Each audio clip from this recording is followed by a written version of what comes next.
Don't y'all, if y'all look up this detective, he related to the murder in Chicago. Oh no, I might got the story wrong, but it's a police officer. This detective right here got to be related to the murder something. Because Rosemont ended up killing him, the son named Richard Daniel or something. It was a man named Richard Daniel. And his son got killed by some police officers. They covered up the.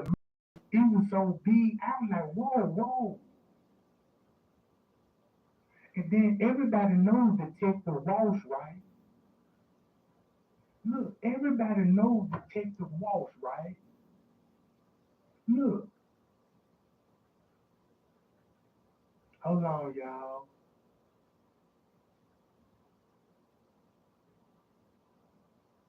Look, it was, look, these a couple that were working for Rosemont. They were so corrupt. Rosemont was so corrupt. Whatever this couple was going through, cause they they worked for Rosemont. All of a sudden, the wife and the husband all of a sudden died. Now look, I'm finna go to this. Check the out, right? Look, he been having lawsuits. Watch this, 250,000. These were all the officers that was in on this incident that we reported at 425-2004 at the West Junction Station.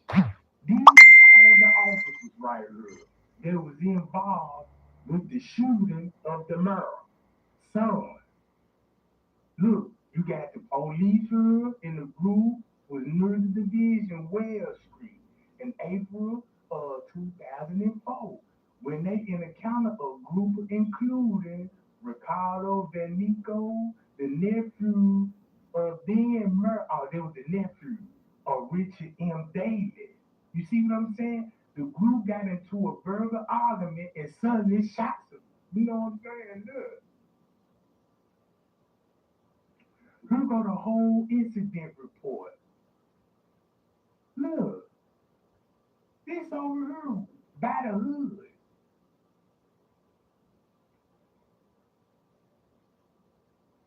Look, check this out.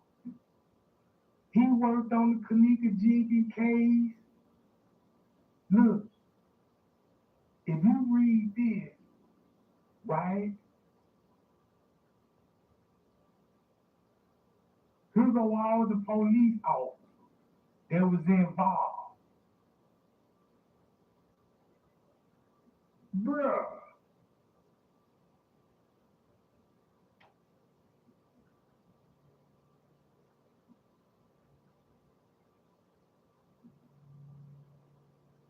you see what I'm saying?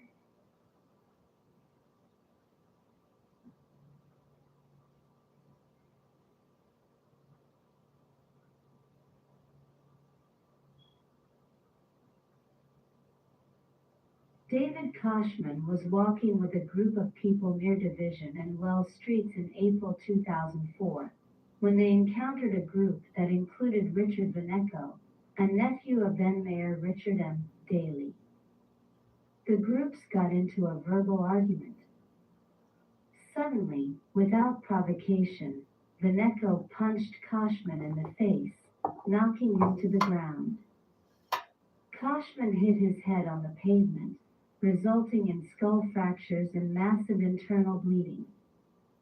Within hours of the incident, Daley, or a close associate, learned about Veneco's involvement and reached out to high-ranking police department officials who immediately stopped the investigation. Koshman never regained consciousness and died in the hospital about 2 weeks later. His death was ruled a homicide and the investigation was reopened. Detectives changed and fabricated reports and concealed evidence from witness statements in order to minimize or hide Veneco's involvement and portray Koshman as the aggressor.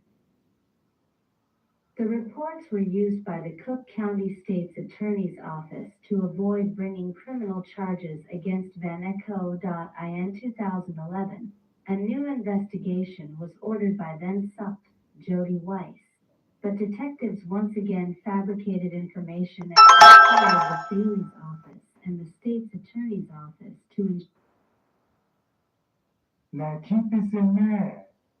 Now look, y'all see that last name, Wise?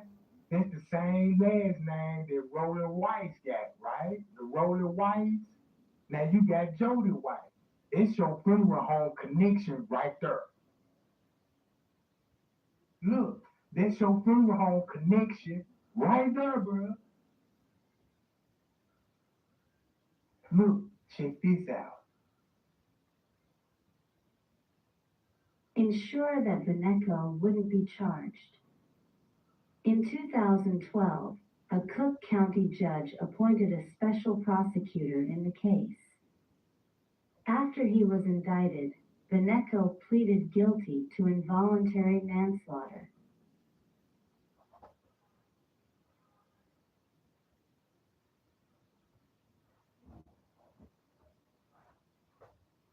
Hello. Your turn. Okay, here I come. Okay.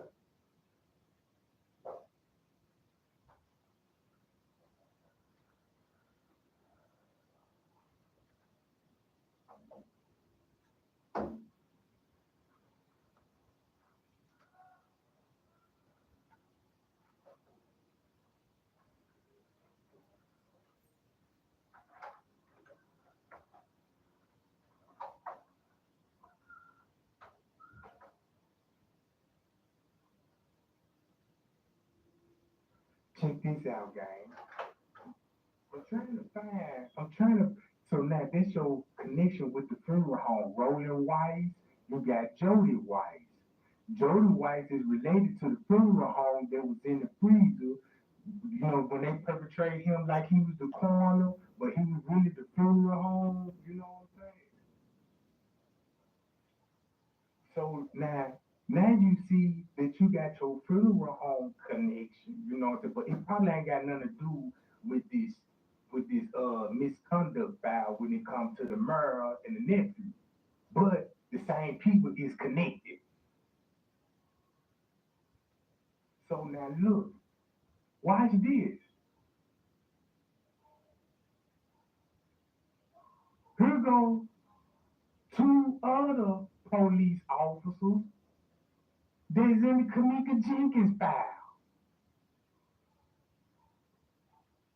Look, the law firm recognized the corruption in Chicago as far back as it's phenomenal how there is trouble trending in the Chicago Police Department allow police officers to break law again and again and remain on the force.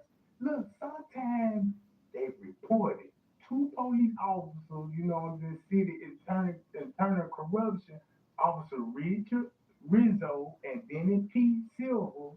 Rizzo has arrested 4 times in several years by his own colleagues. Amongst his crimes include domestic battery, aggravated assault with a gun, and child endangerment. 4 charges were dropped against him after he continued to work for the department as a 15-year veteran on the force, making more than $80,000 a year. In fact, actually, no public record is this showing what Risco was disciplined for the violation of the CPD rules and regulations. Such disciplinary action is such to be taken if an officer breaks the law or otherwise discredit the department. You see what I'm saying, guys? Look, this is gonna get even more creepy. Watch this. Risco among another fraternity of police officers who continue to work for the department after repeated run-ins with the law, not guilty, allowed the employee felonies, although charges with misdemeanor, theft, burglary, assault seems to be no problem. And keep this in mind, the same mayor Ron Emanuel, that's the one that gave Andrew Holmes the award on the Steve Harvey show. The Harvey hero when Andrew Holmes was on the Harvey show and accepted that award. So now look, a police officer, a ninth person panel of the mayor appointment member, they finally said in the firing of the CP officer, formerly superintendent Jody Wise. You see what I'm saying? They said he tried to get 66 officers fired during his 3 year stint. However, the board fired only 19 of them. No superintendent has ever brought Risco before the board of disciplinary. In fact, they had enjoyed 7 pay raises since the first arrest in September 2005. Man, they've been doing corruption way years and years before this kenneka situation. 1 month after that, he was arrested. You guessed it, domestic violence after grabbing his girlfriend by the throat, began to strangle her. She found in her bedroom, which Risco kicked in the door and before the police arrived, his next arrest in 2011 came to the indictment of child when he was accused of leaving his 8-year-old daughter alone home for about 3 hours. When the police interviewed, he didn't ask how his son was doing. Only his job would be is affected by the arrest.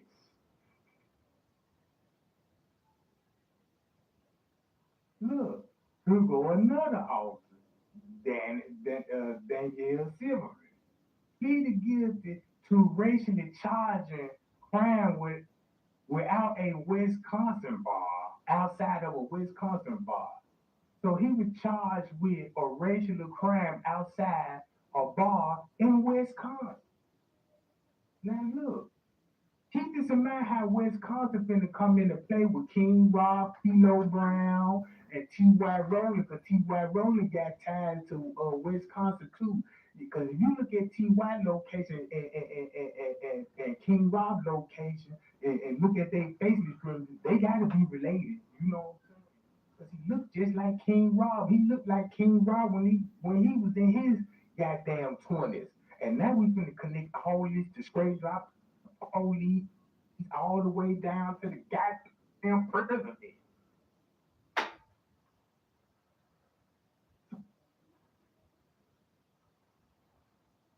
So now look. So he started using racial slurs. Hold on, wait a minute. During which he broke a black man's right leg. Silver was drunk outside the bar when the man walked past him. So the man just simply walked past him and he started using racial slurs and threatening the man who pulled out his phone to call the police. Silver then knocked him out on the ground, beat him till his leg was broken. Boy, he was suspended for 18 months, is now back on parole street and making it $78,000 a year. The president, come on, brother. Look, hold on. Look, disciplinary action is not fair. Case in the point, here go Lieutenant Walsh was awarded, promoted, enjoying over $100-some thousand a year, supervising detective on the north side. So look, so I'm like, well, damn, who are you gonna be the lieutenant for? Because at one time he was lieutenant for Rosemont, now he's the lieutenant of the north side in Chicago.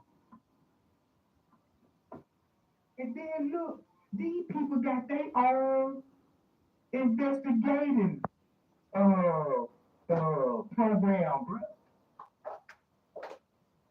Look, these people even got their own investigation program. I ain't even know that how deep that goes. So look, watch this. Check this out. Just a few years after being charged with a felony sexual assault, he's the son of the former commander. So his role was reduced to a misdemeanor and never appeared in the court. Bro, Lieutenant Walsh was charged with sexual assault, and they used the count to drop the charges. Well, to a misdemeanor. This is the same Detective Walsh that you seen in the police surveillance footage, standing in the lobby on his walkie-talkie, and he was the commander at the time. He was the police commander. So now you got a high-ranking lieutenant on the scene. Because remind y'all, you never seen a rookie police officer at the scene or the fire department. You never seen them people. Only detective you seen coming in, they didn't even work for Rosemont, bro. They didn't even work for Rosemont. That's why other police officers was involved with the case. Because I'm like, why outside of Rosemont you got other police officers investigating? Because all of them been dealing with corruption and covering up murder cases. So now look. Then they got look, and then make it so bad, bro. They even connected to law firms, cool with lawyers. So they playing the system. Look, hold on. They always wrongfully arresting people. Philip Don is now suing for alleged assessment force to him being arrested. David claimed, you know what I'm talking about? What the claim was? He was paid, arrested by. Oh, no, this ain't got nothing to do. This some other stuff. Oh, my bad, gang. All right.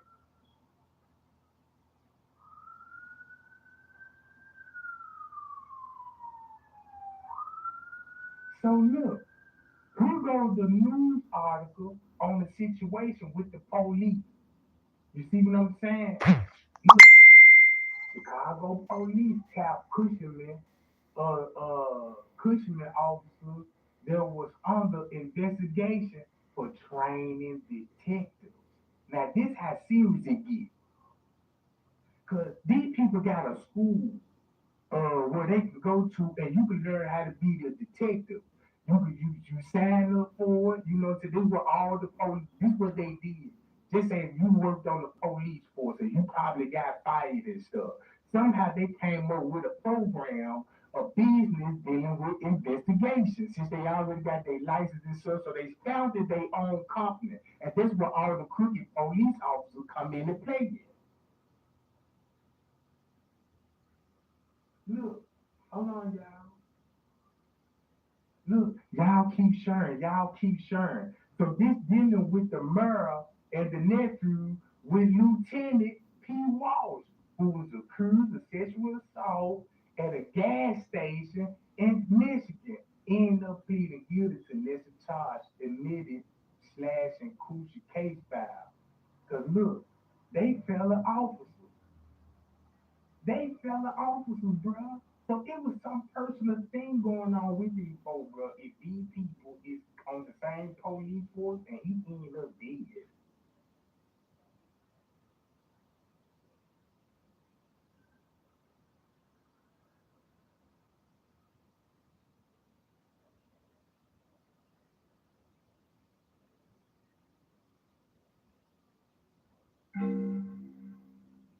CPD tapped two Koshman officers who were under investigation to train detectives. Sergeant Samuel Cerrone is fighting a one-year suspension from the Chicago Police Department over his role in the creation of a bogus police report that shielded former Mayor Richard M. Daley's nephew from criminal charges in the death of David Koshman. Yet over the past 3 years, The police department repeatedly tapped Walsh and Cerrone to lead on-day training courses for detectives on interviews and interrogations, homicide/death investigations, and police-involved shootings, records obtained by the Chicago Sun-Times show. And they kept being called on to teach detectives even after Special Prosecutor Dan K. Webb said he considered charging them with obstructing justice or official misconduct in the Koshman case.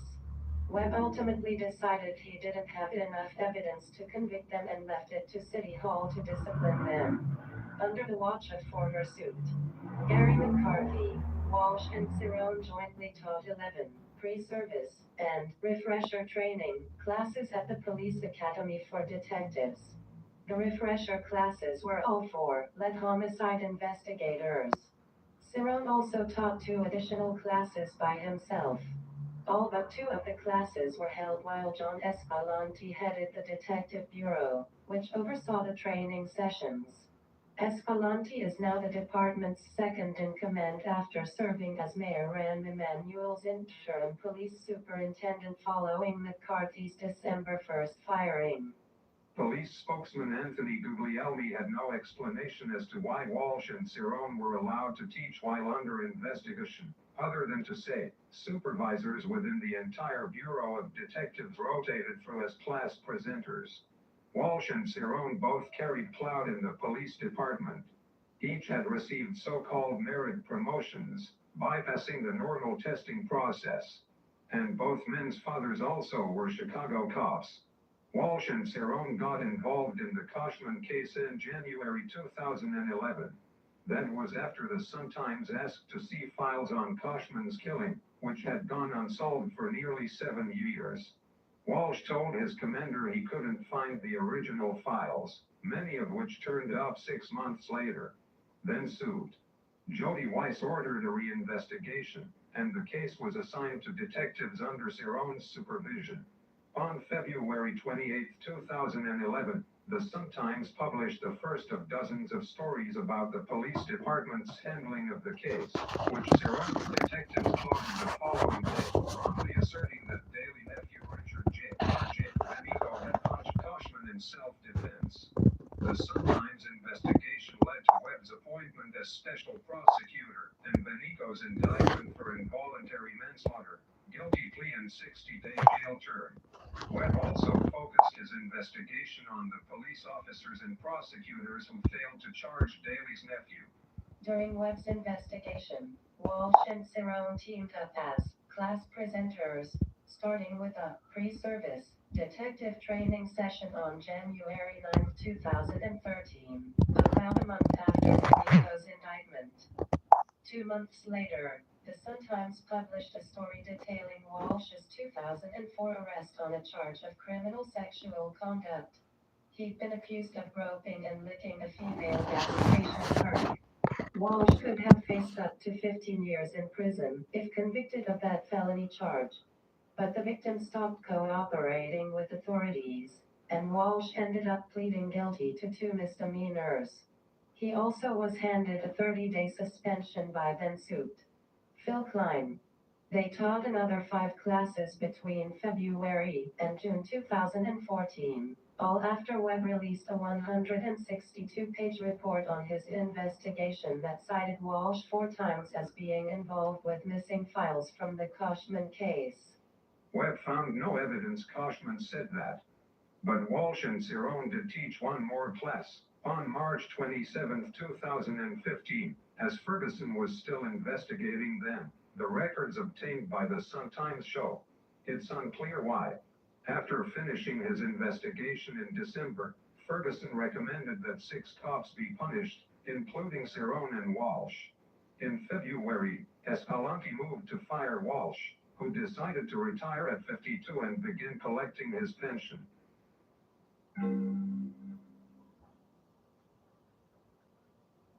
Tens of billions in weapons and munitions, feeding a bloody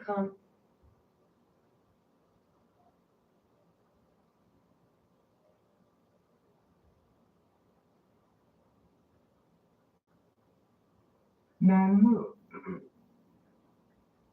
So we don't know what's going on inside that police department for all these people to be shooting at each other, bro. This ain't number colleagues, killing other colleagues. Don't y'all know how many police they claim they committed suicide? Bruh, I was looking at so many police officers, they were committing suicide back to back. One time, it was like 6 police officers commit suicide within 1 month on the same police force. So look,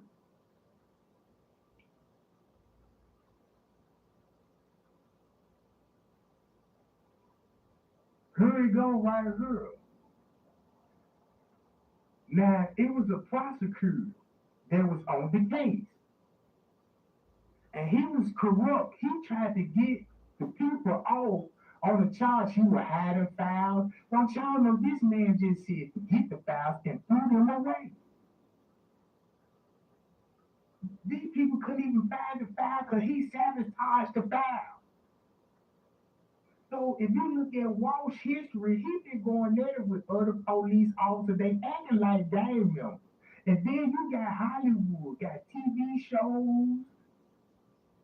They connected to the TV shows. No wonder why on MTV they have Paul Cilio, a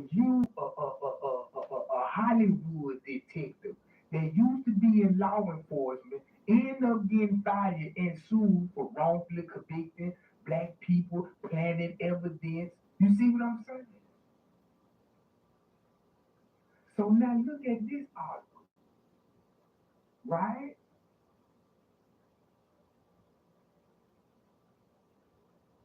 Just read it out loud. In early 2011, as the Chicago Police Department began reinvestigating a homicide involving a nephew of Mayor Richard M. Daley, a high-ranking cop had a secret meeting with the retired detective who didn't solve the case 7 years earlier, according to records obtained by the Chicago Sun-Times. The records show the meeting between Lieutenant Dennis P. Walsh, a homicide case supervisor, and retired Detective Ronald East Yager took place in January 2011. The same month Walsh reported Yager's original file on the David Koshman case was missing. Months later, that missing file ended up in a safe inside Walsh's northwest side bungalow, the Sun-Times has reported. There's no record of the meeting in police files that have been released on the Koshman case. Nor is there any mention of the meeting in the 162-page report released in February by Special Prosecutor Dan K. Webb on Koshman's death and 2 police investigations that found no cause to charge Daley nephew Richard J. R.J. Vaneco, who pleaded guilty early this year to involuntary manslaughter. Webb wrote that Walsh and Yager had exchanged calls and text messages over several months and then met at a North Side police station in June 2011. The revelation about the Walsh-Yager meeting in January 2011 is buried in one of 900 emails on the Koshman case released to the Sun-Times by Cook County State's Attorney Anita Alvarez's office under the Illinois Freedom of Information Act. Related, City Hall hasn't disciplined any Koshman cops. Alvarez received the email from the staff of City of Chicago Inspector General Joseph Ferguson on October 28, 2011, when their offices were reviewing the case prior to Webb's appointment. It contains a list of witnesses compiled by the Inspector General's office. According to Ferguson's witness list, Yager told IGO during interview that in January 2011, Walsh came to see him about the reinvestigation. Nothing else is noted about the meeting, including where or the date it took place, what was discussed, or why the 2 men met in person. Asked about the meeting during a brief phone interview last week, Yager, who retired with a pension from the police department in 2007 and now works as an investigator for Illinois Attorney General Lisa Madigan, said, "I have no idea what you're talking about." Bruh, y'all hear this? Man, these folks clearly on another level, bro. They need, look, when I told y'all that you got the retired detective still investigating with cases they is not supposed to be reporting on. So it's clearly that Walsh meeting up with other officers, other detectives. They getting the story. They coming up with a narrative. They manipulating files, bro, because the first prosecutor that was on the case was helping Walsh now. Until they realized they were like, we got to get that prosecutor, you know what I'm saying, off the case. And the prosecutor ended up, you know what I'm saying, quitting because they reopened the case. You see what I'm saying? They just don't want nobody to know what the real truth and what the beef is really about. Come on, y'all. What the beef really gonna be about if you got 20 police officers out there, then you got the moms and nephews out there, and they just end up getting a fight, bro, for what? It's gonna have to be job related, because you know when you're in a hostile environment and everybody crooked, it's gonna be high intentions over there. Because you might gonna be getting away with this, but he getting away with this, and then but the way he getting away with this, it's making you look hot, and you want to tell him, bro, this little shit thing getting out of hand. You know what I'm saying? We got to straighten up, and you know you got people that have it so over top of the head, like man, look, why stop now? Keep it going. Let's bring some more corruption in the city. But look, check this out. About Walsh couldn't be reached. Ferguson's and Webb's offices declined to comment. The Walsh-Yager meeting has come to light as the two cops are facing a federal civil rights lawsuit filed by Koshman's mother, Nancy Koshman, that accuses them and others of engaging in an official cover-up and conspiring for more than a decade to keep Veneco from being charged.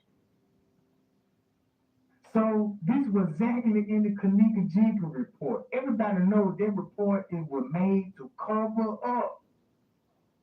And he the one that's leading the whole case.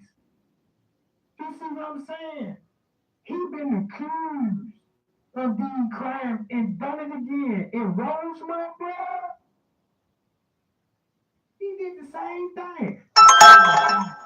Rosemont was taking files down and uploading them. When they closed the case, they stopped uploading a whole lot of evidence after when they closed the case.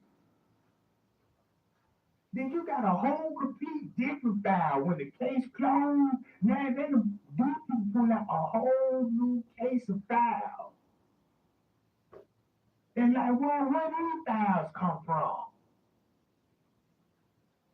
And then look, if you known for going to meetings, whole secret meetings, trying to come up and cover up crimes, what do you think he was doing with Miss Teresa there when she said, yeah, we were going to the meetings and I'm telling him, don't show these photos to the public. And he was like, since the meeting was involved, and when he said the meeting was involved, it's only one person that I know that's in the media with 100-some-thousand fan base, and that's Zach TV. And Zach TV is linked to the same police department. Zach TV got videos of him at the police department handing out gun locks, talking to juvenile kids. He all at their programs, bro. And before he died, MTV was doing a documentary on Zach TV for whatever strange reason. You see what I'm saying?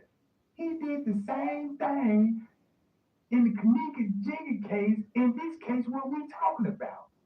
That's how he know how to cover up those meetings, get the people that is involved in there, let's agree to this, because he knows something about a lawsuit, you know what I'm saying? Because that's how the way you could get away with stuff. If you corrupt the paperwork, then you got a lawyer, a civil rights lawyer, if he corrupt, and then And then you know the judge, and you know the judge corrupt, and everybody cool with the fake documents and files and just going around in courts and all of this, so they done cover up a murder and change it to a wrongful death. Man, these folks know how to play the system, bro. Hey, y'all, appreciate the cash out gang, y'all. Appreciate the cash out gang. Now look, check this out. Charged. Also named in the suit are 18 other current or former members of the police department, including former SUPs. Phil Klein and Jody Weiss, Cook County prosecutors, including Alvarez and former state's attorney Richard Devine and unnamed Daley family members. U.S. District Judge Rebecca Pallmeyer has scheduled a hearing for Thursday to consider motions by the defendants to dismiss the civil case. City Hall has hired 4 law firms to fight the lawsuit, one of them hired solely to defend Walsh. According to a City Hall spokeswoman, that's because, unlike the other officers, he was not assigned to either the original investigation or the 2011 investigation, and his involvement concerns the missing files. Walsh is among 6 current Chicago cops Webb considered charging with crimes over their handling of the second investigation in early 2011. But Webb decided he didn't have enough evidence under Illinois law to convict the 6 cops, including 2 officers he found had fabricated statements in police reports to portray Koshman as the aggressor during a drunken confrontation with Daley's nephew on Division Street near Dearborn in April 2004. A grand jury impaneled by Webb indicted Veneco in December 2012, rejecting the conclusion by the police and Alvarez's office that the 6'3", 230-pound Veneco hit the 5'5", 125-pound Koshman in self-defense. Before the grand jury completed its work, Webb turned over the evidence he gathered to the FBI, the Sun-Times has reported. Webb's staff told the grand jury the FBI requested the files, according to one grand juror, who spoke on the condition of not being named. Webb's staff didn't tell the grand jury about the Yaga Walsh meeting in January 2011, according to the grand juror. Walsh and the other officers involved in the Koshman case who are still with the department remain under investigation by Ferguson's office. Yager was one of 6 current and former cops granted immunity from prosecution to testify before the grand jury. Walsh, who had a limited grant of immunity, spoke only with Webb's investigators. His statements were later read to the grand jurors. Both Yager and Walsh have had run-ins with the law themselves during their police careers. In the mid-1980s, Yager was indicted by a federal grand jury that accused him and his partner of driving a drug dealer to sell cocaine to a buyer who turned out to be an undercover FBI agent. What? What? Man, they riding around with dope boys making drug deals to undercover FBI agents. That's a shocker to me, because I ain't even know this. I ain't even know that, bro. Man, let's read some more of this stuff. Agent. Both cops were found not guilty after testifying they didn't know the dealer was carrying cocaine and that he was an informant alerting them to the drug sale, which they were investigating.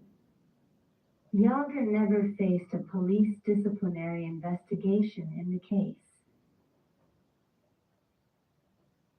So you mean to tell me they ran and got caught and the informant got drugs on them? Come on, bro. And they didn't know he had drugs. What they were going over there for?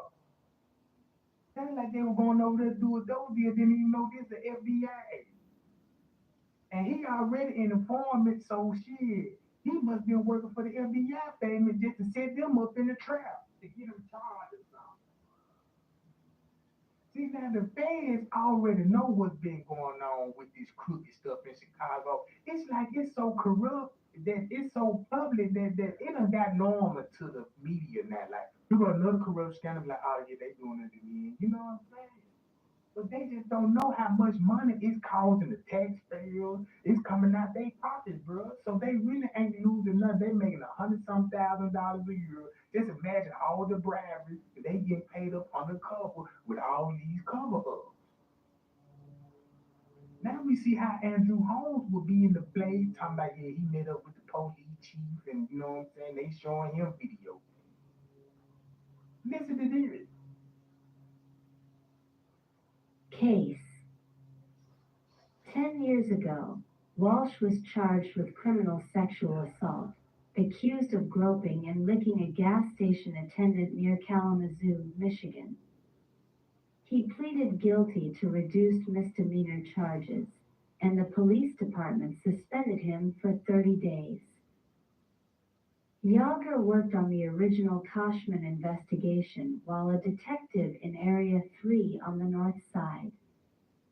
His involvement in the reinvestigation began when he called Walsh's detective division, Area 3, on January 4, 2011. That was the same day the Sun-Times filed a request with the police department for records on the Koshman case. Prompted by the Sun-Times request, Walsh's boss, Commander Gary Yamashiroya, told him to find the original case file compiled by Yager in 2004. But Walsh said he couldn't find it. Yamashiroya then looked himself, finding a manila folder containing Koshman case reports in his credenza, but not the original Koshman homicide file, according to Webb's report. A meeting about the missing file was held January 13, 2011, in the office of Tom Byrne, the department's chief of detectives. Byrne's deputy chief of detectives, Constantine Dean Andrews, ordered the Koshman case reinvestigated. But Andrews gave the job to the Area 5 Detective Division, removing the case from Walsh and Yamashiroya, who were among 9 people at the meeting in Byrne's office. Walsh has said he was told during this meeting to contact Yager, but Webb's report noted that no one other than Yamashiroya had the same recollection. Walsh stayed involved in the case, though it's unclear why or at whose direction. Over the next 2 weeks, Walsh called or texted Yager 3 times, according to phone records cited in Webb's report. Yager told the grand jury he didn't recall those calls. Walsh got an email update on the Veneco case on February 9, 2011, from James Gilger, the Area 5 detective heading the reinvestigation, according to Webb's report. Gilger told Walsh he expected the state's attorney's office would again decline to charge Veneco, the same as in 2004.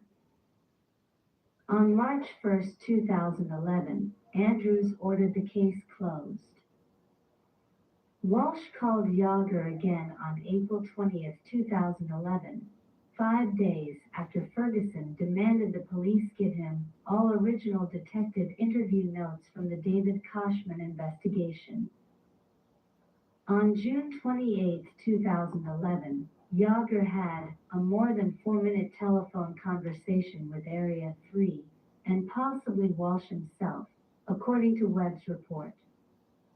Yager later told grand jurors he had no idea who I spoke to that day. And Walsh said he didn't recall contacting Yager after January 2011.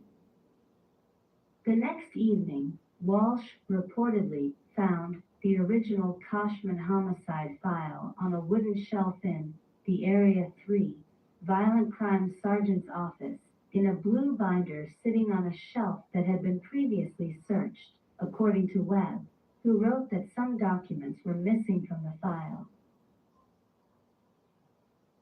And look how many missing files we got in the kenneka Jenkins case, bro. That's all he know how to cover up stuff is manipulate files, take missing, add certain evidence.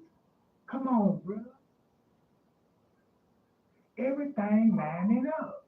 Everything lining up. That's why I look. And now one of these police officers threw a press conference through the media. It was always through Facebook Live when people were recording them. So they would have never had the intention to throw no press conference and never say nothing that would incriminate them on the news media outlet. But down there on Facebook still incriminating them. So now look, we already know that Walsh, the police, this ain't even half of the tea. They're just Walsh. And then a couple of officers on road money. Man, Trey ain't got Lenny, his brother, the police department. Look, check this out. I'm gonna just play some of this and we gonna get down to it, y'all. File. The following morning, Yager went to see Walsh at Area 3, where he reportedly found his Koshman working file in the detective's locker room in a box labeled with Yager's name on it, according to the Webb report.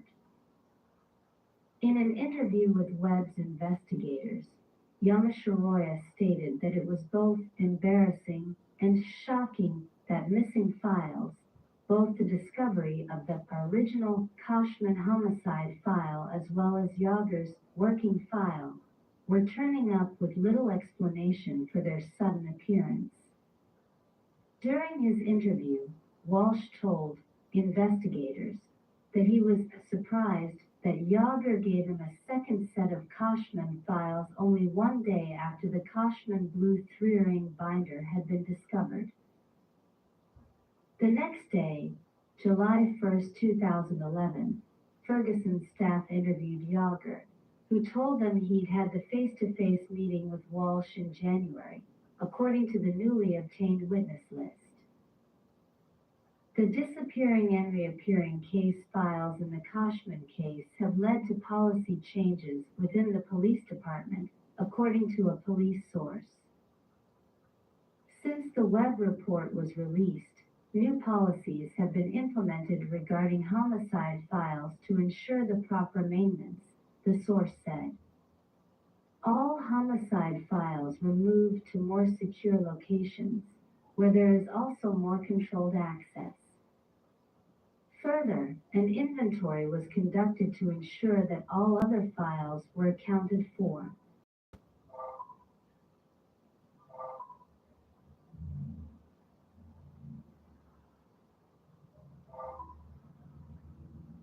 Now here go the prosecutor that was on the case. And look what he did. He threw away the file and then quit. Bro, look at all these people that's, look.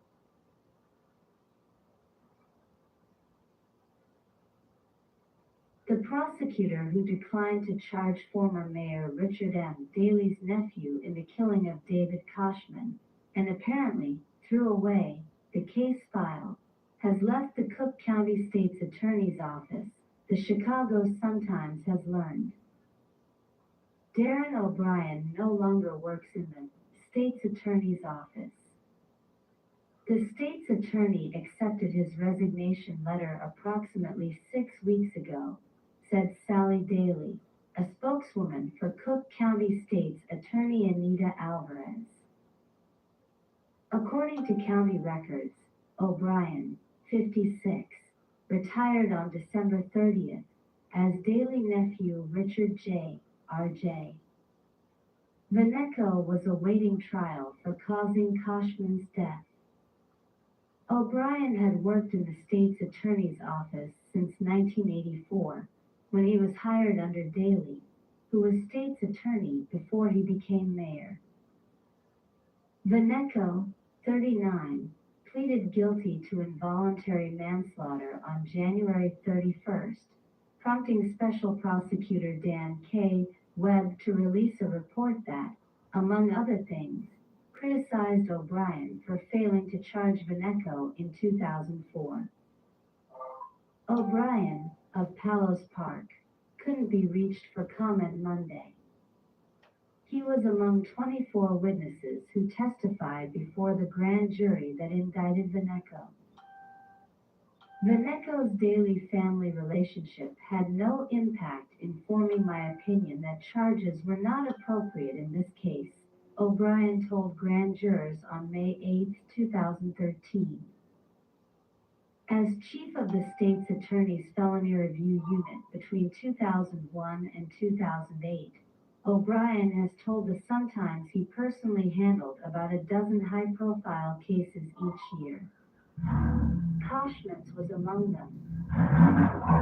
O'Brien attended police lineups on May 20, 2004,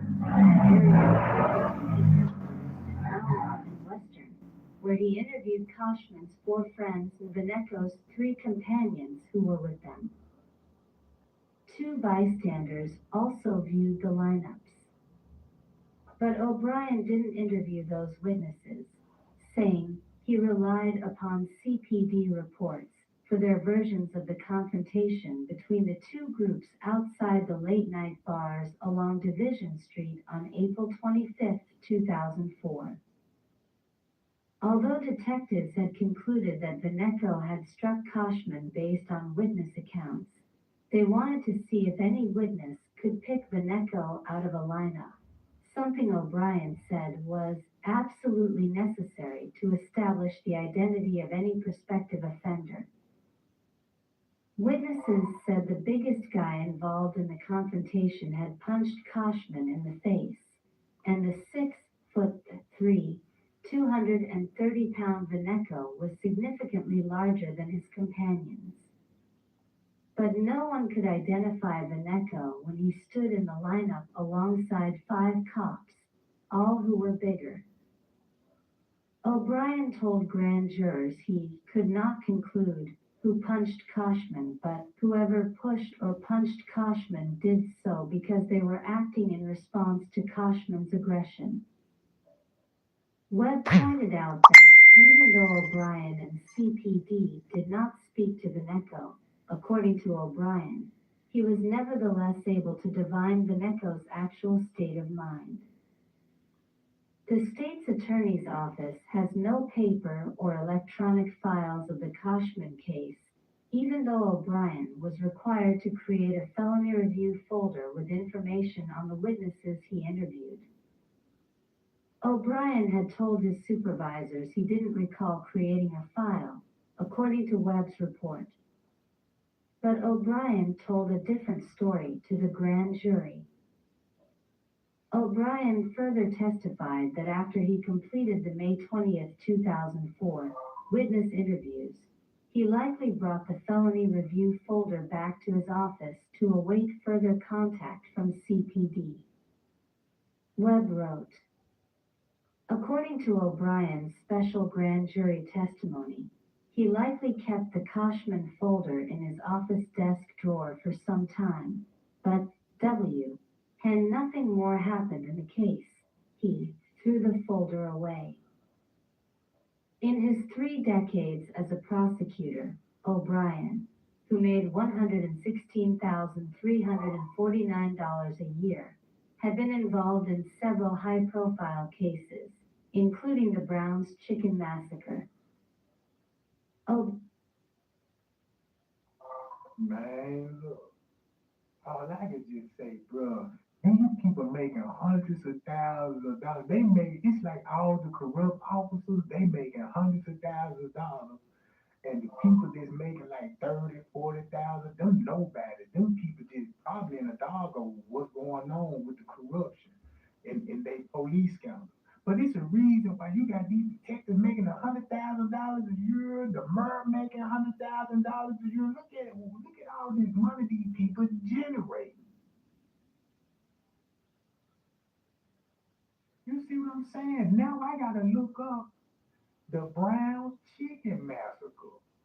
I gotta look into it. Cause I ain't know these people been so corrupt. They worse than the gang them. They in and out of court work more than the gang here.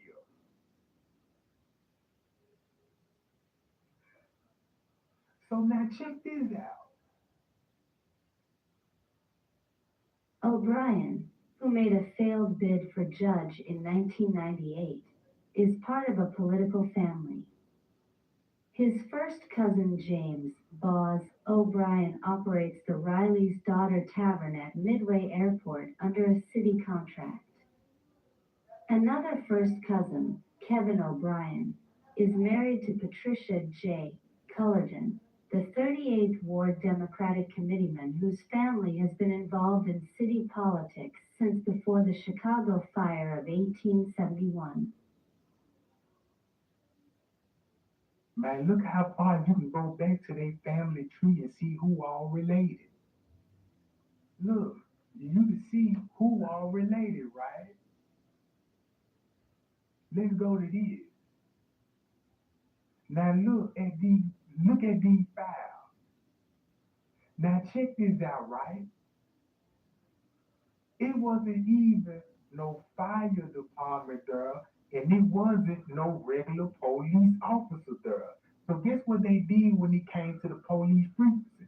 They knew we were gonna see law enforcement on the footage. Ain't nobody just looking at their badge and see what's they role when if they detect the real forensic people, you know what I'm saying?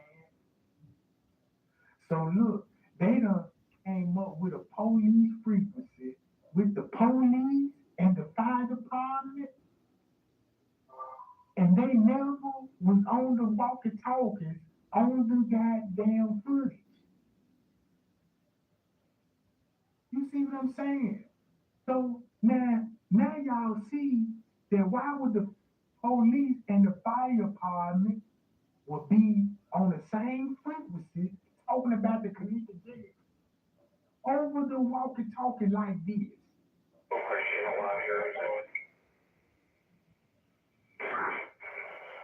Negative, just front desk personnel.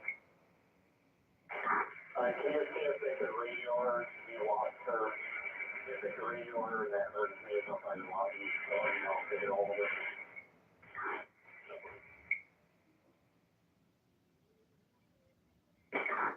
301 in the area. 301. So this all Detective Wall is doing. We need police frequency, and we need to make a call like we got police officers on the ground and they communicating with the fire department trying to locate Kenneka, and the fire department was never on the footage. I ain't see no fire department showed up when they ran in the kitchen. All of them is high-ranking police officers that's down there making $100,000 a year that's been in the corrupt system for a while. And he did the same thing with the Kenneka Jiggy case when it came to the police officers that he was beefing with withholding information. You see what I'm saying? Fabricating information. We got fabricated police calls, fabricated narrative when they took the people's statement in the room just to fit the narrative in the surveillance camera with a fake Kenneka looking like, bruh. And these people associated with Hollywood, they making TV police reality TV shows about these people's character, bro. You see what I'm saying? And then that's how some of these people in the hood be getting these roles when it comes to these television cop series. They say the gangbangers been locked up and the police hunting for little Snoop, and they made a real show out this shit. You see what I'm saying, bro? Look at the dates. Since we already know what's going on, check this out, right? I told y'all I started the 36-hour footage from on September the 6th at 1:36 p.m. That's when the time gonna roll for me. Cause that's when they let me know somebody touched down and got a pocket ticket on the 6th at 1:36. So let me add the 36 hours. See what it leads up to. It leads up to a day and a half Meaning, if it led up to a day and a half and something happened to Kenneka on the 6th, on the third shift, because nothing gonna happen to her on the second shift. It's gonna be on the third shift because that's who they all cool with. So on September 6th, something happened that was going on the 7th.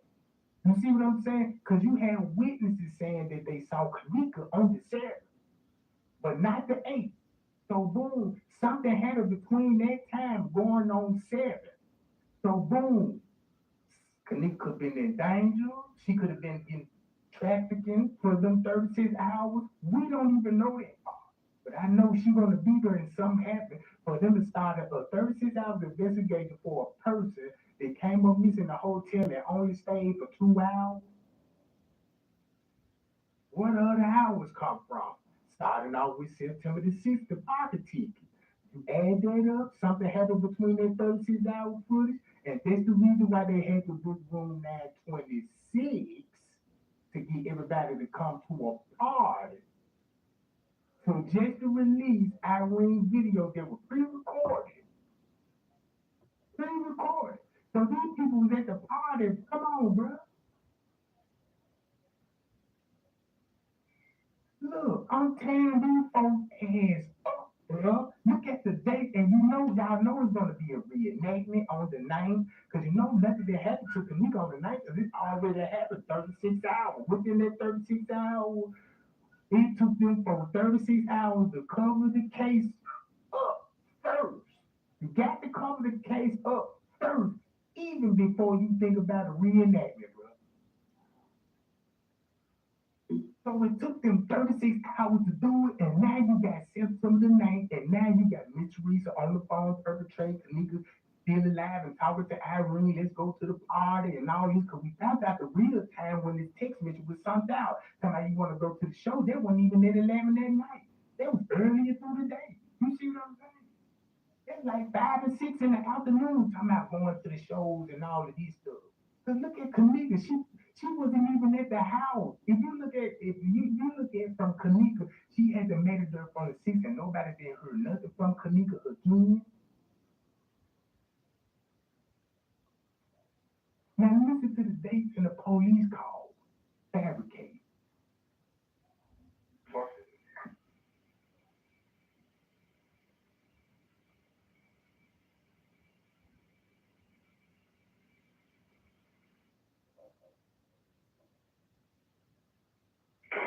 Alright, 600, 609, I got it. Alright, 10 4, we're having one.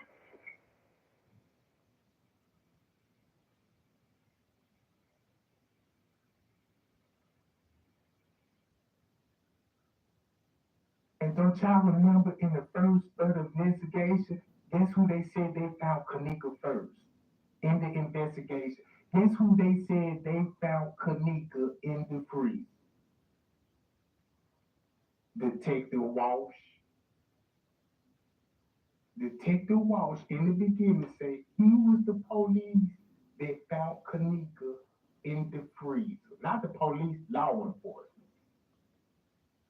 In the basement. That's what Walsh's statement was. Well, how you got Jared on the footage walking with the city beverage manager and locating her? You see what I'm saying? That wasn't Walsh going into that freezer locating nobody. That was Jared the last time I checked, badge number 601.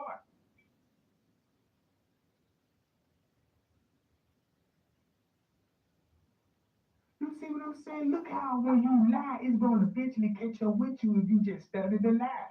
Study the lie, and you'll find out what's the whole big lie. Now look, gang, let's listen to this. They want us to believe this at 11. Look, they got people thinking these police officers sharing frequency with the police department, trying to match up what they showing on the footage at 11:30 at night. That's gonna lead up to her discovery. 301. 301.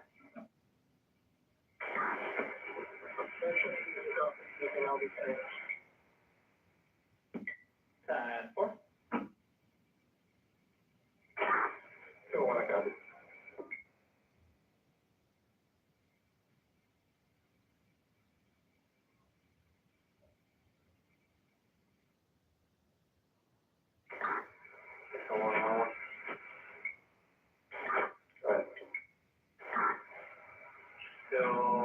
cafeteria or?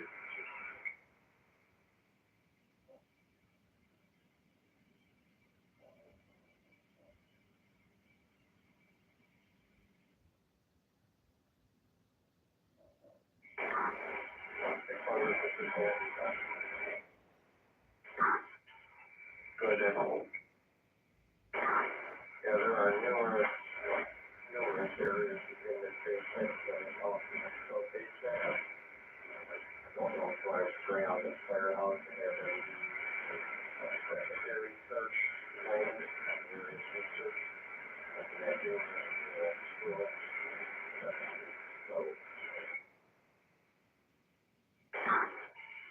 Alright, 10-4. I'll get them out here, responding cold, and then just hop up in the lobby and we'll make a plan.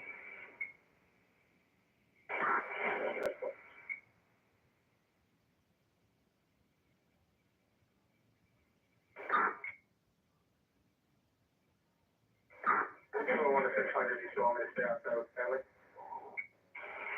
Yeah, for an hour, thank you. So look, you mean to tell me, watch this game. This how they really screwed up. They said they found Kenneka on the southwest corner in the basement kitchen area. That's downstairs in the southwest corner. But the kitchen on the surveillance footage they claim to pull her out the freezer is on the northwest corner of the kitchen. So you mean to tell me that's the kitchen on the north side where Kenneka was found in? Because that's the north side, right? But watch this. The southwest is downstairs on the southwest. So if you everybody know how north, so that means, come on, bro. Come on, bro. It's like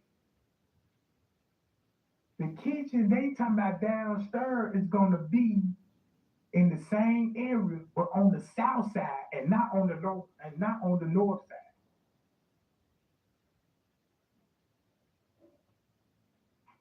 Boy, they done look in the basement. Walsh used his portable radio to advise Rosemont police and the fire personnel and Rosemont dispatch they had located Kenneka Jenkins. Walsh advised that they seen and located Kenneka in a walk-in free southwest corner of the basement kitchen area. Walsh at this time advised further that Kenneka Jenkins was unresponsive and later pronounced dead on the scene. So here you got a commander. At the time, he was a commander. He was over the whole investigation. He in the lobby while you had the police allegedly searching downstairs. He the one with the white t-shirt. He was the one that was talking to Leonora. He was the one talking to Leonora, right? So look.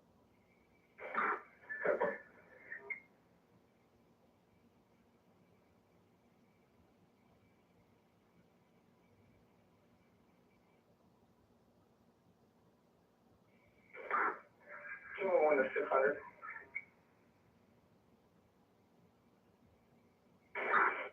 Good. Just to confirm, the original room you guys checked was 926, right?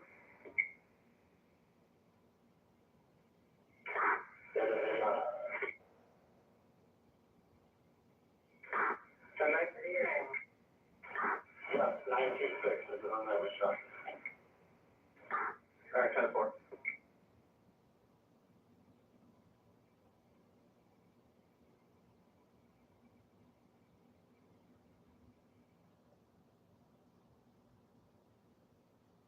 $600. Good. Noise complaint, Carroll Court, need 2. Alright, take 201 and 31. 20131. Good. It's going to be in the front of 10466 Carroll Court, 10466 Carroll Court. Complainant refused to leave any information to the site, loud music going on outside. Now this supposed to be going on. Now look, now this going on in the parking lot when they talking about the noise complaint. This is going on. But why Miss Teresa want to go along with? We was in that parking lot and we were telling them about a struggle on the 11th floor, and they were grabbing binoculars trying to see what was going on the 11th floor. So what was the 11th floor all about at that time? Because we already know that Leonora was on the 11th floor, and we know Zach was on the 6th floor. You see what I'm saying? And then you got Zach in cahoots with the police when he do these events and programs with them, talking to the juveniles, giving away gun locks out there with the police when they do their little programs and stuff. And these the same damn little precinct that Zach be doing this for. So when you think about a cover up, that could be some of the main reasons coming up too, because Zach got a camera, and then he got a contract with MTV. They want to do a doc about a memory about him with the gangs and the rap. You see what I'm saying? And then look, watch this. Sure, what's that for?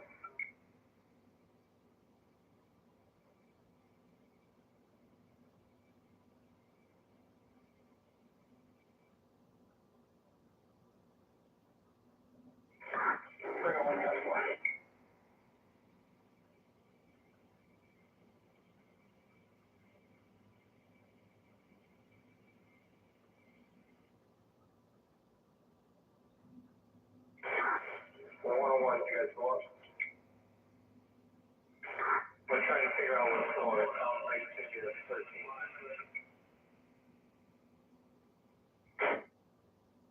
13. Look, these people on the 13th floor, bro. Now look, they on the 13th floor talking about the 11th floor. They let you know what's really going on at that time on the 11th floor. If the crime was already committed, the cover up, the investigation going, that means Miss Teresa and them was disturbing something. Look, it seemed like when Leonora went up there, they didn't want Leonora back on no floor. So they called the police, told her, look, you stand outside. So now they outside talking about the 11th floor. So Miss Teresa and them know something about the 11th floor, you know what I'm saying? And for them to say that, bro. Or it could just be a distraction. Because we already know Leonora was in that room on the 11th floor. This the story. That they said when Kenneka came out of that room, bro, you know, when she takes her mama ready to go. Now look, I mean, not her mama, but if you got Shamaya saying that, man, Kenneka wanted her mama, they gotta let you know that her mama had to be somewhere involved in this case, because it's too much evidence that she was on the premises at 4 in the morning. Everybody hustle up. I don't even think Kenneka's body was in that pool area probably when Miss Teresa and them showed up. Not on the 9th. It probably did on the 7th or something, on the 8th, because when you think about the 36-hour footage, they already had the pool closed for a couple of days. And how Zach mysteriously know that? He on the phone with Sheena, talking about the pool closed for a couple of days, and they know for a fact that she left out with 2 security guards. And then we come to find out that Zach knew the security guard, and Zach was beating up on Kenneka while the security guard was helping him. And then you got cameras mysteriously turning off at the time and the crime was being committed. Zach slipped up all the time. And when he had Miss Teresa call the phone, now Zach even had Miss Teresa call the phone just to go with a narrative about organ harvesting. So they want to expose their dirty deeds when they came to organ harvesting and all this, and that would help them get out the clear. You see what I'm saying? And look, I didn't even know Zach was known for all the wind in them and perpetrating them like they was in room 926 doing this and doing that just to clear his name, just to keep the narrative going about the security guard.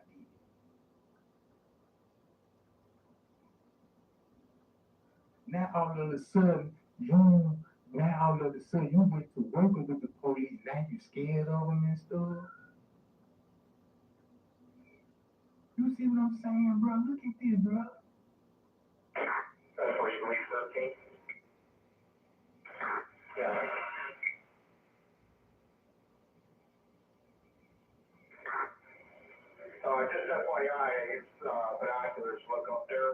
it appears there might be a struggle going on in that roof.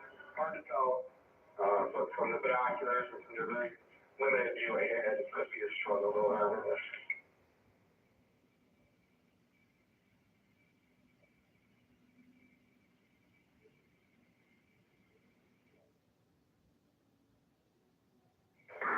Two oh one to 601.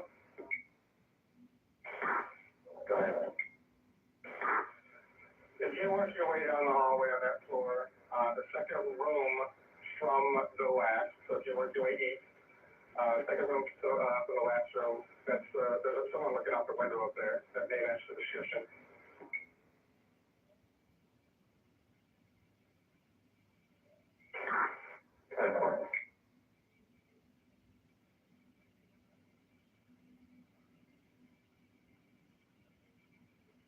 Now check this out, right? Well, it's not 601. 601, go ahead. Myself, 609 Tango, and 101 are going to be going downstairs in the basement area, Crown Plaza, just in case he was communication with us. 10-4. So they went to room on the 11th floor immediately. When they went to the room on the 11th floor, that's when you seen the Garcia stop the police and said, we located Kenneka on the lower level, walking into the kitchen.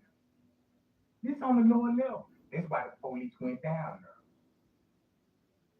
But you didn't see her walking towards the freezer upstairs. So at this point, this probably when they was moving the body from the southwest corner in the freezer or in the cooler and transported upstairs.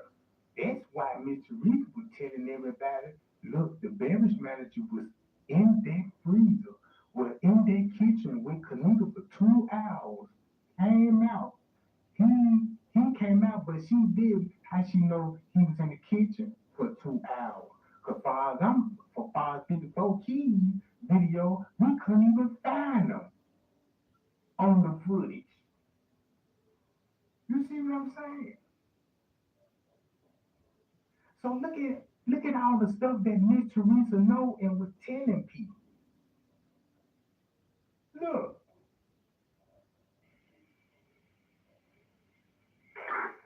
600 copies, I'll stay in the lobby. Relay.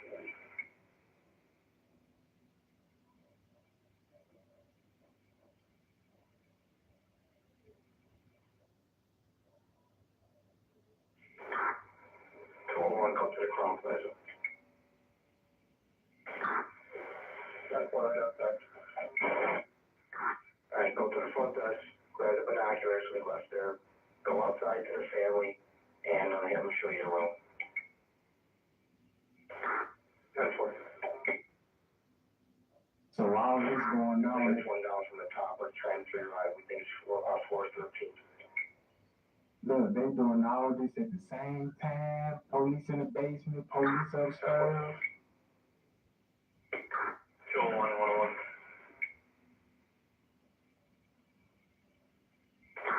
Go ahead. If you're looking at the E on the Crown Plaza sign, if you look at the E, it's not the window directly below it, it's the one under that. So 2 underneath where the E is at. 10-4. The blinds are shut right now, but I'm going to connect this.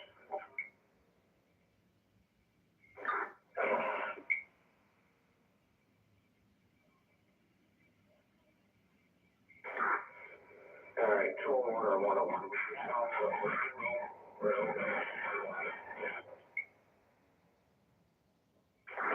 You were broke up.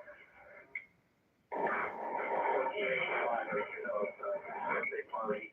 We're going to flash a light out the window, see if this is the room that we were looking at.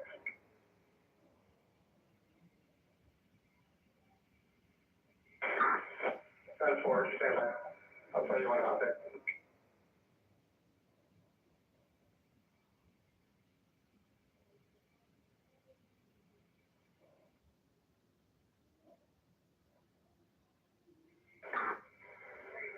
10 for XAU. Which family member next to you? It's the people in the lot right there. In the lot. They're standing by a white car. And like the lower, where you gotta walk down into the parking lot. 10 for XAU. Yeah, the estimate this is the room that they were talking about. Yes, that is the room they're talking about. It's a bunch of those kids under the birthday party.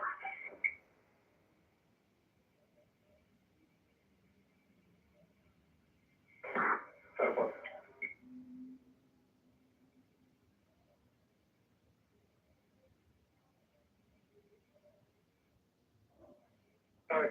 Yeah. Yeah. One.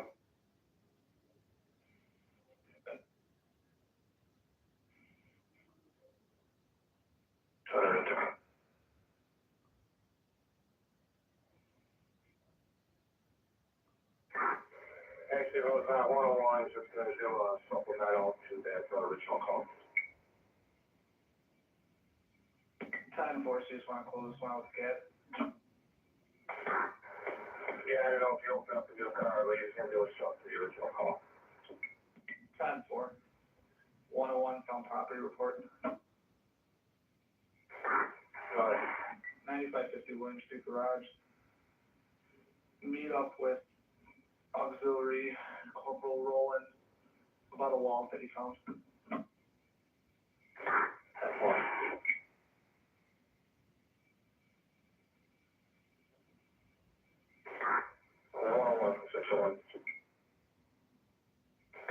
But Yeah, we can do it at any time throughout the night. Please go 51 and get this supplemental in or something. That's 4.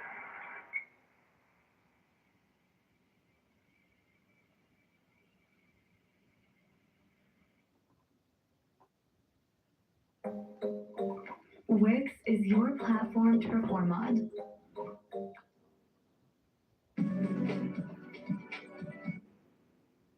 Look, here go another police officer that's on the Kenneka Jenkins case.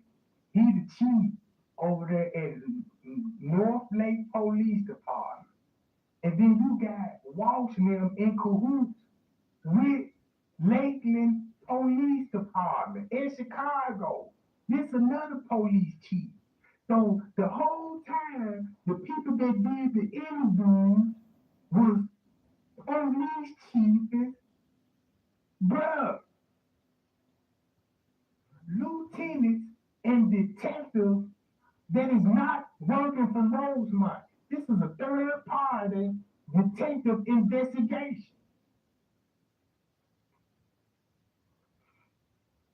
Look, so check this out.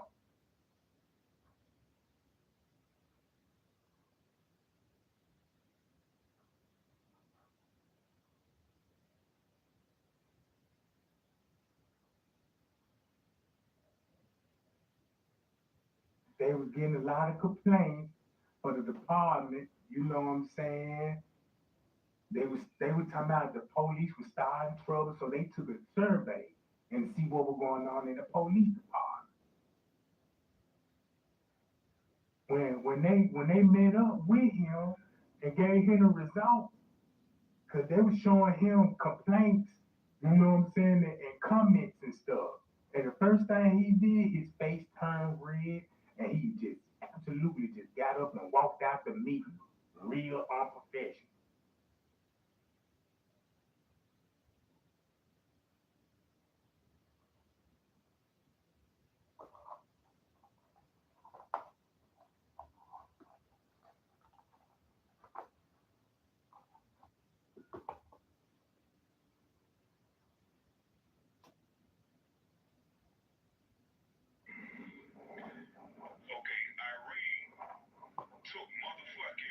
Okay, Irene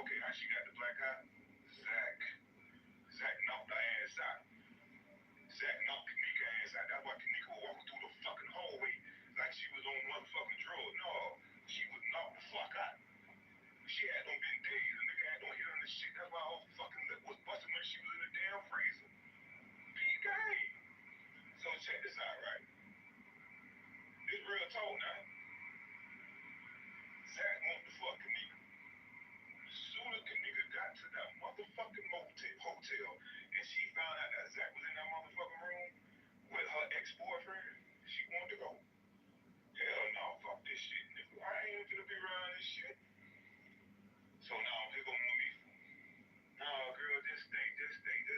Man, fuck that, I'm ready to go. This the crazy part. She texts Lenore, I'm ready to go. So Lenore, either you was down, because if your sister texts you that she was down, bitch, and she ready to go, then that's your sister. Cause my brother texts me some shit like that, talking about, man, dog, some shit ain't right. Then I'm on my way, nigga. Shit, nigga. And you know I know he killed her, cause he wanted to fuck him. And then Irene tried to stop her, cause Irene set her up, but she didn't know it was finna go that far. So that's why Zach gave her ass a black eye. And Zach, he was the one that had the room on the 6th floor. So when Monifa walked her out, the security guard was supposed to take her down to the 6th floor. Right? Check this out now, listen to me. So remember, if you go back and look at the video, it was a dude on the elevator with her, but he never did get out the elevator. Right? So Monifa, you know what I'm saying? She's like, I mean, not Monifa, but Kenneka, she, like, get the fuck off me, you know what I'm saying? You know what I'm saying? So she was trying to get to the other side. She actually did make it outside the hotel. And like the staff said that worked at the security desk, at the front desk, they said they seen the security try to bring Kenneka back inside the hotel. And then the dude with the long hair followed her outside. That's why they shut the goddamn pool area down. You know what I'm saying? So just put everything, you know what I'm saying? Zach killed that goddamn girl, man. You know what I'm saying? And then how in the fuck you giving? Okay, these kids got on the same goddamn clothes the next day at Teresa's house. Am I lying? These kids got on the same exact clothes the next day at Teresa's house. Doing interviews with Zach. Irene is scared as fuck. But when Irene was sitting on top of Kenneka, trying to protect Kenneka, you know what I'm saying? So when Kenneka got up and she's talking about she ready to go, Monifa walked outside with her. That security guard nigga was already by the elevator, on the elevator, and he was supposed to take her down to Zach. You know what I'm saying? On the 6th floor. Listen to me now. I don't know if Lenore was already, I'm pretty sure Lenore was already at that hotel on the 11th floor. But anyway, it's some crazy shit, man. But Kenneka, she broke that shit, man, and she made it outside of the hotel. Now, what happened outside the hotel, nobody knows, because you'll probably see the security guard and Zach beating the shit out of Kenneka, or probably stringing the shit out of her, putting in the wedding name. Okay, now you got, I don't know what the fuck. Now, this the only thing I can't link up. The police department in Rosemont, you know what I'm saying, like at the hotel. I can't link that part up yet. But the staff at the hotel said that they knew that nigga Zach. He used to come there regularly with underage girls. So, you know, Zach and Teresa was running the escort service. You know what I'm saying? So you gotta look into all that shit, man. So I don't even know if Kenneka, that was her real motherfucking name. You know, I don't even know if Kenneka is Kenneka. Zach, we know you and Teresa running that goddamn, what you call that shit, that escort with them underage girls, man. Come on, man. So if Teresa tells on you, you gonna tell on her. For her to be walking like that, my nigga. And she was trying to get outside that motherfucking door. And that nigga met her downstairs. And that's what happened, my nigga. They keep talking about they met in the kitchen. No. See, that kitchen was a shortcut to the lobby instead of walking around the outside. Man, listen, man. He called that girl. Well, when he was coming up, this is what the front desk told us. Said she seen Kenneka with the security guard. And that Kenneka told the security guard, like, to get the fuck off her, because the security guard was trying to take her back up to her room. So the lady said, now this is a Spanish lady now that's telling this line. She telling us this shit in broken Spanish. And she was like, you know what I'm saying? She was like, the nigga told her to get that duff off of me. You know what I'm saying? Told the security guard, and she walked outside the hotel. So she said, Zach came up, like, she didn't say Zach, she said an African guy with long hair. That's Zach. Walked outside behind her. And then she said that, you know what I'm saying, like the security and all that shit, started acting crazy and spooked out and all this bullshit. So just remember this, and remember when the manager told them, just put the body somewhere so we won't spook out the guests. Right? Listen to me now. So when they put the body in the freezer, remember when they told me they found the body, the manager walked right back to the freezer? That was locked. Now who else got the keys to the motherfucking freezer? The manager and the security guard. So that should change. Stop going all these conspiracy theories and all this crazy shit when it's right there in front of your motherfucking face. Hey guys, wanted to do a quick video on the Kenneka Jenkins case. Lenny Posias, as we all know, or may not know, is the food and beverage manager at the Crown Plaza. And security guard. Video. But I found something just a minute ago, and I thought it was quite interesting. Anywho, this is his LinkedIn page, and he has 0 connections. But anywho, I just wanted to pull this up so that you could see that that is his name, and he is the food and beverage director at F&F Realty. And F&F Realty is the company that owns the Crown Plaza in Rosemont. Anywho, I did a video on MTV's coverage of the Kenneka Jenkins case, and specifically spoke about Paul Cialino, who was I think they called him a crime scene investigator, that spoke about Kenneka and how it was just an unfortunate event, blah, blah. And keep in mind, this is going to be linked up with detectives. Some of these detectives is connected to Hollywood and got roles in the Hollywood movies. You see what I'm saying? Paul Cialino is a Hollywood detective that they hired him because he used to be a private investigator. So this ain't like no murder cases come up, you know what I'm saying? He just getting on TV, just lying about everything, bro. He a racist, plant evidence on black people, and do not like black people at all. But they got him covering all the black and Latinos and Mexican cases. You see what I'm saying? Because look, check this out. Watch this. If you didn't know this, Lenny is a food and director beverage manager. He is related to the police. He related to Nicholas Panoska. I'm gonna let this play out, and then we're gonna read about his brother. Blah. And of course, he was full of shit. But I knew there had to be some kind of connection. First of all, I wanted to know where in the world they found this guy and how they found him, because his record or his history is just full of craziness. He's actually a private investigator, but he's been accused of multiple corruptive type activities. So anywho, I found this and I thought it was so interesting. So Lenny Posias has a Twitter page, and it's not really active. He had been active on there since October the 12th of 2012, but he has 4 followers. This is from 2012. Watch this.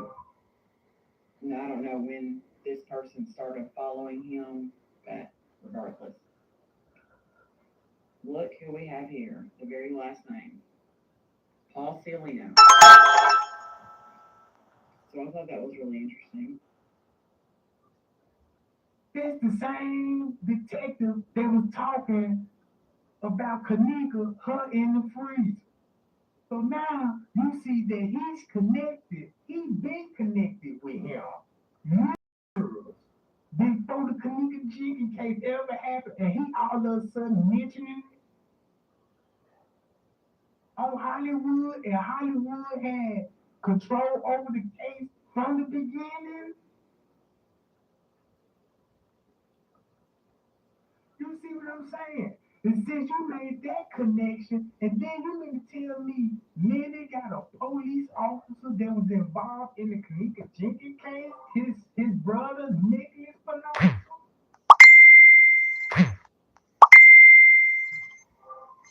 Look, And look what else we have. So he's following him. He's following Lenny on Twitter. And Lenny actually follows him as well. but Paul Silio is also following the beverage manager. They close friends. They close friends, bro. You don't think he know? And Paul Silio is from Chicago.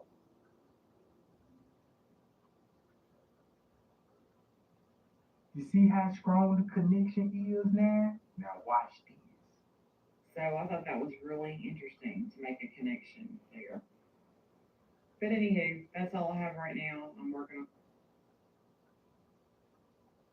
This is the quickest way to clear out stuck poop. Fiber helps you poop, right?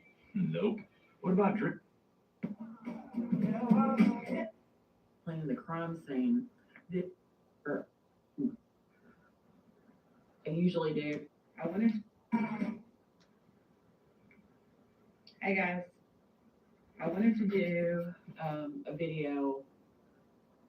I usually do after Trey Gang releases a video. And this time I'm doing it because he released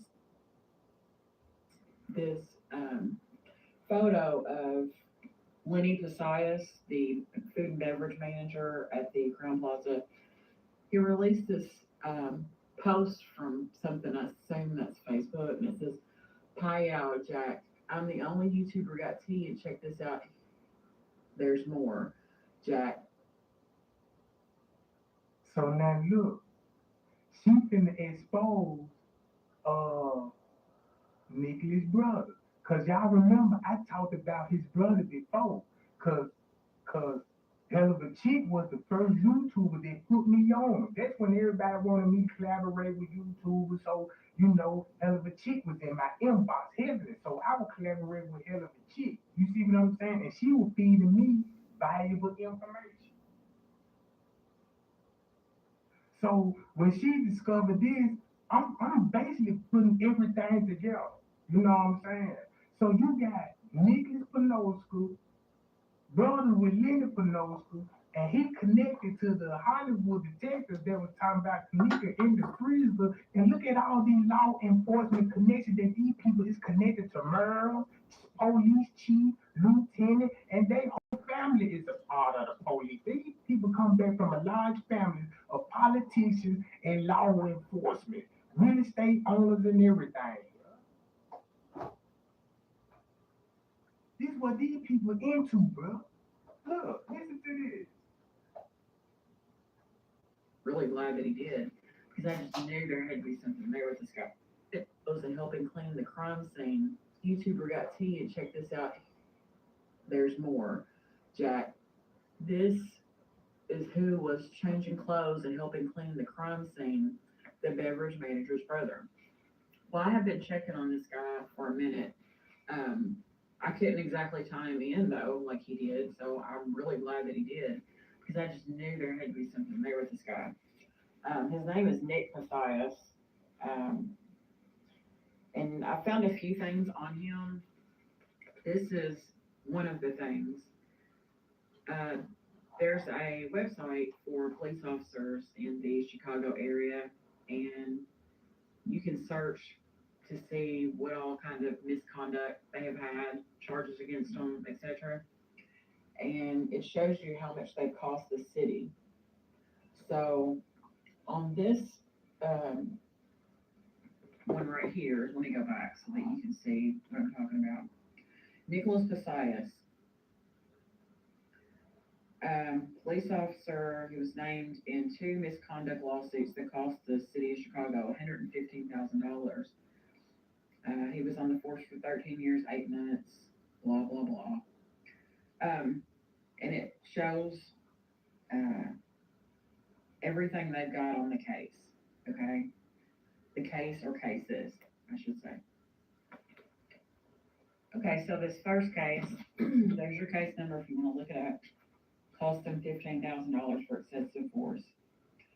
The plaintiff was a Jamel Carradine from 2010. It even tells the location and it tells the allegations. And these are teenagers.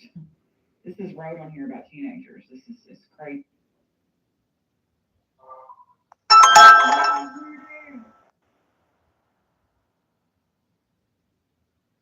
Teenage.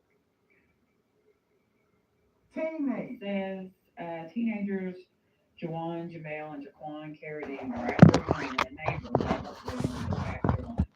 Carol, their grandmother, called 911 to report the incident, and police officers arrived and arrested Williams.